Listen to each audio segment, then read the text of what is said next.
Praise the lord. పేతురు, ఆంద్రేయ, యాకోబు, యోహాను వీళ్ళ నలుగురు జాలర్లండి. ఈ జాలర్లు సముద్రంలో చేపలు పట్టడానికి వెళ్ళారు. నైట్ అంతా చేపలు పట్టారు కానీ ఒక్క చేప కూడా కనిపించలేదు. ఎప్పుడైతే పొద్దున్న అయిపోయింది ఇంక వదిలేద్దాం ఈ చేపలు పట్టేదాన్ని, ఇంకింటికి వెళ్దాం అనుకుంటున్నారో అప్పుడే ఏసై ఎదురుపడ్డారు. ఏసై ఎదురుపడినప్పుడు ఏసై ఏమన్నారంటే, వెళ్ళి మీరు వల వేయండి అని చెప్పేసి అంటారు. అప్పుడు వీళ్ళందరూ ఏమనుకుంటారంటే, రాత్రంతా మేము వల వేసి చేపలు పెట్టాము, మాకేం దొరకలేదు, ఇప్పుడు నువ్వు వెళ్ళి వేయమంటున్నావు, ఏం చేపలు దొరుకుతాయి అని చెప్పేసి మరలా ఏసై చెప్తారు, వెళ్ళి వల వేయండి అని. ఎప్పుడైతే ఆ వల వేయడం జరిగిందో వెంటనే విస్తారమైన చేపలు వచ్చాయంట.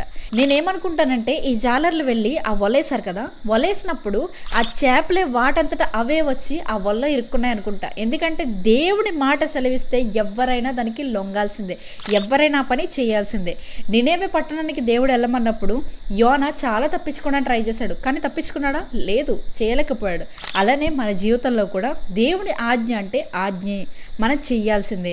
ఒకవేళ చేయలేదా దాని పర్యవసానాలు మనమే ఎదుర్కొంటాం. ఆమేన్.